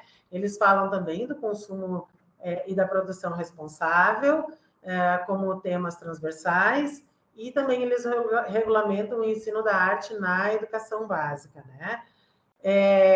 Isso aqui eu acho que ficou um pouquinho repetido, eu já falei antes, então eu vou adiante. Aqui temos uma imagem desse livro digital na plataforma Story Jumper, né? Então, esta é a capa.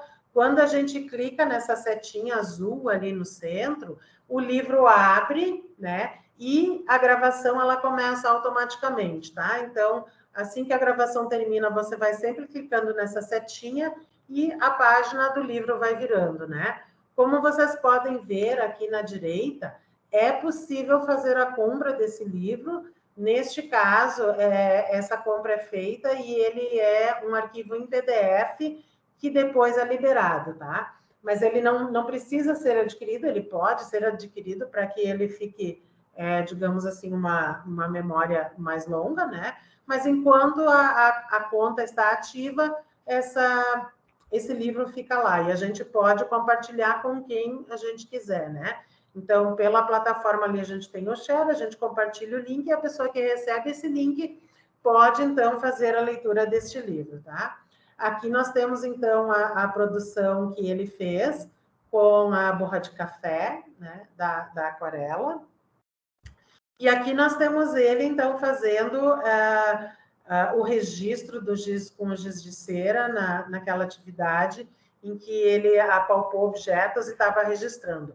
E embaixo, aqui na setinha azul, vocês veem justamente onde dá o play para poder ouvir a gravação do aluno. Então, o que nós percebemos nessas práticas, né? Que o estudante estava ativo nessa construção, a professora, de fato, foi a mediadora, porque ela instigava, perguntava, ela jogava para o aluno essa condição do que fazer, como fazer, de refletir sobre isso, né? Tanto alunos quanto professores experienciaram essa espiral da aprendizagem criativa, né? Os recursos analógicos e digitais, todos eles, então, estavam focados nessa questão do desenvolvimento sustentável, né? Exploramos plataformas, então, ampliamos o nosso repertório digital e o próprio aluno também não conhecia essa possibilidade de realizar esse livro digital, então, ele também teve um aumento no seu repertório, né?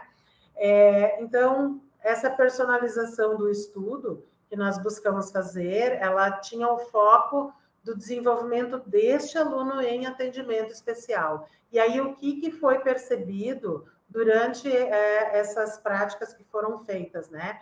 Esse estudante, ele possui limitações na expressão oral. E a professora que estava atuando, fazendo a aplicação, ela percebeu que ele teve um desenvolvimento no seu repertório, porque ele usou palavras que ele não costumava usar, né? Então, nós acreditamos que essas contribuições significativas no desenvolvimento deste aluno, né, tiveram relação com os fatos cotidianos, ajudaram ele a organizar o pensamento dele e expressou vivências por diferentes linguagens, né? Nós temos plena consciência de que outras propostas pedagógicas precisam ser realizadas. Como eu disse mais para o início, a gente não conseguimos fazer todas as práticas que nós tínhamos planejado por uma questão de falta do aluno no dia do atendimento, e depois a gente já até tentou, mas não conseguiu jogar, né? Mas temos consciência de que sim, que isso se faz necessário, né? Então, as nossas referências a respeito dessas nossas práticas e o meu muito obrigada.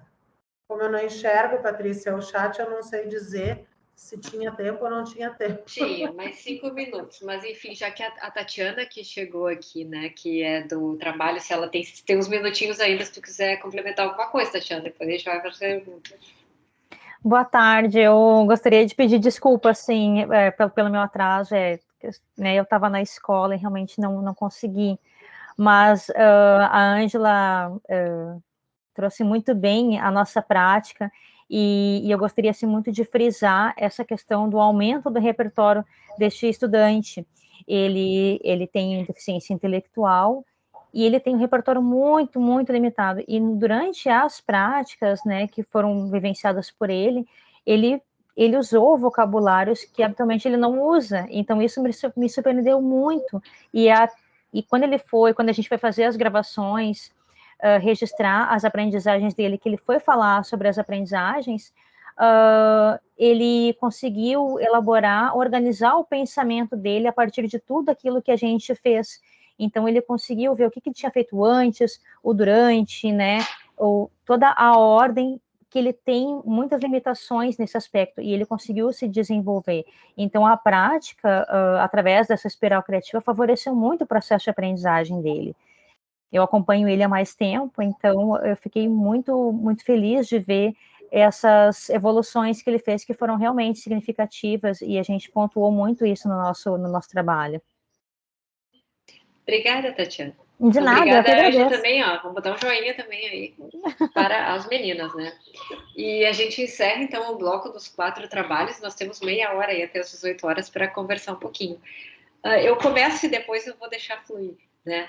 Mas eu acho bem bacana quando a gente separa os trabalhos, assim, normalmente, claro que a gente pensa que eles têm ali as palavras-chave adequadas, né, dentro do contexto, mas eu acho tão bacana quando as coisas fecham, sabe? Quando, não necessariamente eles são iguais, mas eles se complementam e eles abrem novos caminhos. Eu já fiquei pensando agora, sei lá, a partir dessa sessão já dá um projeto de pesquisa novo, né, com novas práticas que experiencia usando a metodologia que os guris apresentam, né, que eu achei bem bacana essa proposta de juntar isso, essa ideia dos métodos ágeis com o método cartográfico, né? Porque o método cartográfico não é que é difícil, né? Mas ele não é uma coisa delineada que nem diz, faça isso, faça aquilo, né? A gente tem que ir fazendo e a gente vai conduzindo, né, esse processo.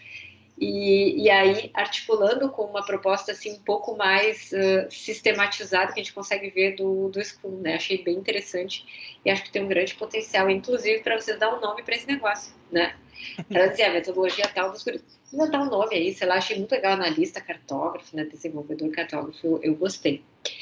E daí, isso aí, depois veio a apresentação, então, da Raquel, apresentando toda essa prática no Parcão, né, que envolve a turma toda dentro desse contexto, que se articula com os conceitos, enfim, que eu também apresentei no meu trabalho, né, das cidades, desse habitar, vinculado com a aprendizagem inventiva, e a gente fecha, então, com a aplicação, então, que a Ângela e a Tatiana apresentaram, falando sobre a literacia digital de um sujeito, né.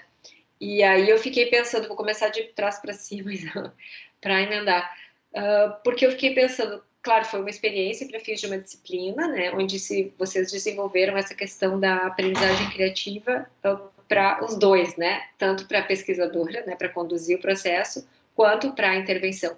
E aí eu fiquei pensando se vocês acham que esta proposta, onde vocês trabalham no nível individual, poderia ser ampliado para essa questão da cocriação e o habitar, colocando esse sujeito, né, ao invés de trabalhar sozinho, trabalhando numa perspectiva da cibricidade, por exemplo, né, que nem o exercício do Parcão.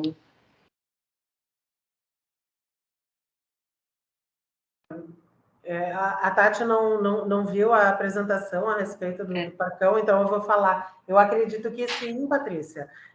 Eu acredito que nós optamos por fazer essa individual pela questão, assim, porque a gente se desafiou por essa, vamos dizer assim, por esse contexto do desenvolvimento atípico, né? Então, a gente queria, sim, trazer para a vida desse aluno alguma coisa desse contexto mais de cultura digital. Mas eu acho perfeitamente possível e até vejo, assim, que em algumas partes do que a Raquel, né? A Raquel apresentou, essa questão da espiral criativa por trás, né? Então, eu acho que tem total ligação com isso, sim. Alguém quer perguntar alguma coisa específica para o colega? Eu só quero dizer para o Rodrigo e para o colega dele, que eu não sei se está aqui, porque eu não estou vendo. Antônio. Tá ali. Tá. Estou vendo. Que eu usei o método cartográfico no meu mestrado. E fico muito feliz, assim, em ver que tem mais gente pensando e esmiuçando ele, porque, como a Patrícia disse, não é que ele é difícil, mas ele é muito detalhista, assim, né? E vai muito, assim, daquilo que vocês mencionaram, gurizes, né? Nessa questão, assim, aquilo emerge da comunidade. Então, tu não tem muito controle, né? Porque a coisa vai andando e tu vai justamente pegando essas pistas e a partir disso as necessidades vão surgindo, né? Então eu ouvi assim eles falando e fiquei pensando, lembrando daquelas práticas que eu fiz, né? E achei muito muito interessante assim a colocação de vocês. Porque na apresentação aqui eles não trouxeram, mas na dissertação do Antônio, né, ele tem muito interessante, foi o jeito que ele sistematizou toda uma análise de requisitos usando o método cartográfico, né? Ficou muito, muito interessante. E agora, vocês sistematizando isso, consegue. Então, a gente já vai ter um primeiro artigo aí, né? Para poder inspirar também para deixar um pouco mais simples, né? Orientações diferentes, aproximando até o pessoal da tecnologia. Sim. Posso fazer uma observação, Patrícia? Claro. Podemos aproveitar o gancho, né? Claro. Primeiro. Quando a gente começou a estudar o método cartográfico, né, lá no início do nosso trabalho, a gente teve essa percepção assim, nossa, ele é denso, assim, ele é complexo, né? Mas e ele realmente é. Só que eu entendi, e pode ser que a minha apropriação seja diferente da tua apropriação dentro do método cartográfico, né? Da do Rodrigo, porque ele está muito relacionado à vivência. Então, cada um tem um nível de apropriação, e aí isso aí, como a gente era mestrando novato, né, Rodrigo, a gente tinha muito essa ansiedade, e principalmente que a gente veio da área de exatas, 0 ou 1, né, certo? Essa dicotomia, né, mas não, cada um tem um nível de apropriação, isso nos deu um pouco mais de tranquilidade para poder fazer o nosso trabalho, e saber que é um percurso, né, que a gente vai construindo aí, e que a gente tem muito a avançar ainda, né. Só também aproveitando o gancho do Antônio, só complementando, e também já vou direcionar umas perguntas, aproveitar o espaço de fala. Quando a gente percebeu a escolha do Scrum para fazer essa conversa, ela não foi necessária, ela teve origem pela adesão da metodologia, mas a gente percebeu que havia um encontro delas no objetivo, porque tanto o Scrum quanto a cartografia, ela se propõe a quê? Acompanhar ou desenvolver um processo abrindo sem previsibilidade do percurso. Se a gente pega os objetivos das duas metodologias, a gente percebe que são o mesmo. Então, só que elas observam a partir de diferentes pontos de vista. Então, a gente começou a perceber que elas poderiam se complementar nesse processo de análise, enriquecer ele, mas também estruturar esse passo a passo de execução e não apenas para tecnologia. Então, por exemplo, digamos que a gente faça uma análise, uma varredura do território usando a cartografia e a gente queira produzir algo, um artefato, uma metodologia ou conduzir um projeto, a gente pode seguir os passos do Scrum e completar novamente com a cartografia. Então, a gente foi criando esse monstro que a gente não sabia bem onde é que ele vai, mas e não sabemos ainda, né? Então, para nós foi um processo bem, não foi planejado, foi algo que nos surpreendeu também enquanto a gente escrevia o artigo, né? Quanto às perguntas, eu tenho duas, então, não são perguntas, mas são mais complementos, tá? Para o trabalho da Raquel. Então, primeiramente, seria assim, eu vi que tu construiu ali essa questão do pensamento computacional com as crianças, eu consegui ver bem a questão do algoritmo, dos passos de execução e das problemáticas dele. Eu talvez deixaria como uma sugestão pensar onde é que a gente poderia incluir variáveis. E como a gente poderia pegar essas variáveis e tensionar essa percepção deles que eles estão construindo sobre aquele espaço. Então, talvez até pensar, ok, a gente tem o nosso algoritmo, mas vamos pensar nas alterações climáticas, na poluição, nessas questões que estão tão atuais como variáveis nesse nosso algoritmo. E coloca isso para os alunos. Mas se uma pessoa for lá e começar a colher todo o araçá, se as árvores de araçá morrerem, se as abelhas começarem a faltar e começar a ter menos fruta, como é que esse bug que os alunos disseram que surge, como é que isso vai se comportar? Então, acho que tem um espaço, talvez um pouquinho mais ali nessa questão do pensamento computacional. E para a professora Patrícia, quando ela fala ali da questão do museu, da arte, para mim uma coisa que tem se falado muito agora e que eu vejo que vai surgir com muita força agora, conforme esses metaversos estão emergindo, é a questão da NFT. A NFT é um protocolo que a gente pode, então, valorar coisas digitais como uma obra de arte, inclusive há obras de arte em NFT. Então, eu não sei se a professora conhece o conceito, mas eu também deixaria, talvez, a contribuição para pensar como seria um museu NFT, como uma fotografia utilizando tecnologia de uma obra de arte poderia ter uma valoração, valorizar aquele espaço, aquela percepção, utilizando as tecnologias também, né? Então, seriam essas duas contribuições que eu gostaria de deixar. Muito obrigado.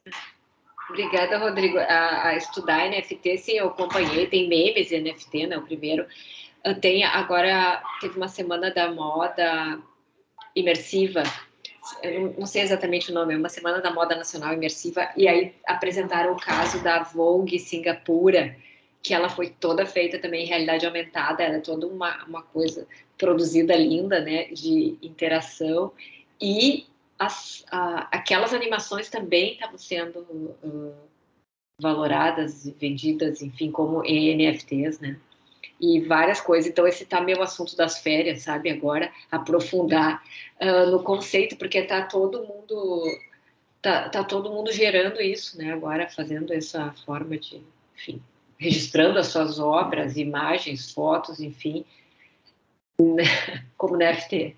Teve até o caso do Picasso, que foi queimado, não sei se a professora viu essa daí. Acho que eu não vi essa. Eles queimaram uma obra do Picasso e o único registro dela agora é uma NFT. Eu acho que esse está por tudo, é a palavrinha do ano, né? Não sei qual instituto aí colocou que é a palavra do ano. Achei que ia ser metaverso, mas nesse outro estava olhando. Estão competindo. NFT, estão competindo. E faz a gente. Desculpa, Oi, não, mas eu faz a passar gente. a palavra. Não, faz a gente. Eu vou entrar no NFT, porque assim, o meu lugar de fala na apresentação do trabalho foi a partir do lugar de ser veterinária, né? Foi por isso que a Jana me convidou e eu acabei entrando por conta da biodiversidade, do parcão, dos bichos e de tudo isso. Mas eu sou do direito também, né? E falando do NFT, fica as questões de propriedade intelectual, as questões de impostos, as questões de como isso vai ser regulado, né? Então tem essa outra perninha para buscar, né? Também, assim, em termos de direito. Isso eu não entendo ainda. E Rodrigo, achei bem legal a tua provocação. A gente fala muito em termos de biodiversidade e de biologia da conservação mesmo, em vórtex, né? Em todas as coisas que podem estar acontecendo. Então, tipo, se acontecer um evento catastrófico que morram todos os machos de sabiás que tem em Novo Hamburgo, o que vai acontecer com aquela população?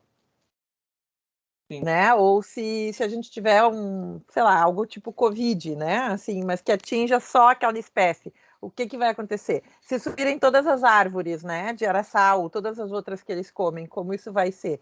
Então, eu queria, assim, super agradecer a oportunidade e pedir desculpas também, porque, na verdade, talvez a minha fala não tenha ficado tão perfeita como se fosse a Janaína que tivesse apresentado, porque foi quem desenvolveu toda a atividade foi ela, né? Assim, eu vim só a partir de uma colaboração, né? Assim.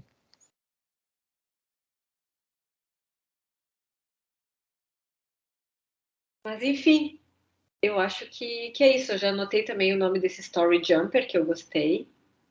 Eu também anotei aqui, fui procurar, achei muito interessante, muito legal mesmo.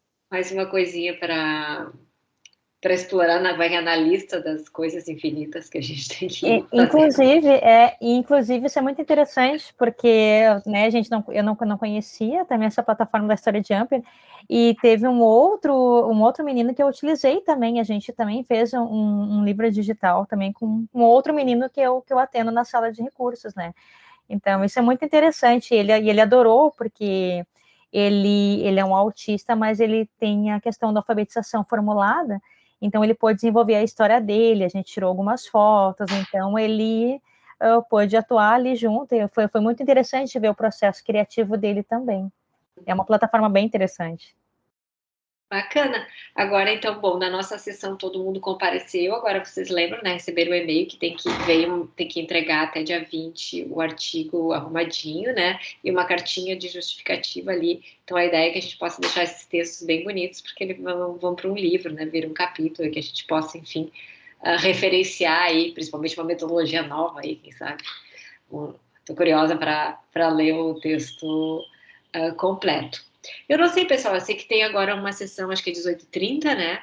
Isso que o professor que a Eliane falou. Diferente. Isso. Eu não achei, eu não sei onde tem os links, mas se vocês puderem ajudar. Estão no site do evento. Tá lá no site. Então, se ninguém tem mais nada para comentar... Pois, tá com a mãozinha. Eu só tenho uma perguntinha. Tinha um link em que eu podia pedir um atestado ou um certificado de apresentação. Eu marquei, só que eu dei só avançar, e daí eu não sei se o pedido foi feito ou não. Eu não sei se é assim mesmo que funciona. Ou... Eu vou te dizer que eu não sei, mas eu já copiei os nomes de vocês bonitinho, e a gente tem um outro grupinho aqui com a coordenação das sessões, né? E daí o print com o nome de vocês está ali. Daí qualquer coisa também dar uma contextualizada sobre, a gente está também conversando com o pessoal da Unicinos. Se vocês entraram pelo site, diretamente ali pela atividade, ele já vai gerar então para vocês, acho que assim, no final do evento. Então porque já cai direto para eles, né? Tá, foi isso que eu fiz. Eu entrei lá no site, marquei a sessão e dei, acho que era um avançar, mas daí ele não deu assim uma mensagem. Mas quando tu entrou na sala, tu foi na atividade e clicou acessar agora, né? Não. Eu também não fiz isso, mas enfim. Que descendo por ali, eu sei que já cai diretamente para a Unicinos, né? Não, mas tudo certo, tudo bem. Mas depois a gente tenta descobrir, então. Não, eu sei que vai ter depois, eles estão acompanhando e ele manda os nomes e acho que gera certificado igual, né? Tá, ok. Tudo certo. Mas o capítulo do livro, acho que tá. Não, esse é garantido. Esse é garantido. Se eles fizerem um negócio bonitinho. Gente, então eu agradeço a parceria aqui. Convido, então, para que vocês possam acompanhar o evento agora das 18h30. Amanhã também tem sobre metaverso, né? E acho que era isso, né? Um bom trabalho e um bom evento para todo mundo. Obrigado. Posso fazer Obrigado uma a todos aí. Obrigado, prof. Já aqui? Oi? Faço uma última pergunta? Pode. Referente aos ajustes, a gente pode passar do limite inicial no ajuste ou tem que conservar ali o tamanho? Exatamente o tamanho. Exatamente o tamanho. Tá, 12 páginas, né? 12 páginas com aquela ali. Tá. Certo, então. Obrigado. É ninja, tá? Valeu. Obrigada, gente. Beijo, tchau, pessoal. Obrigada. Tchau. Tchau. Valeu.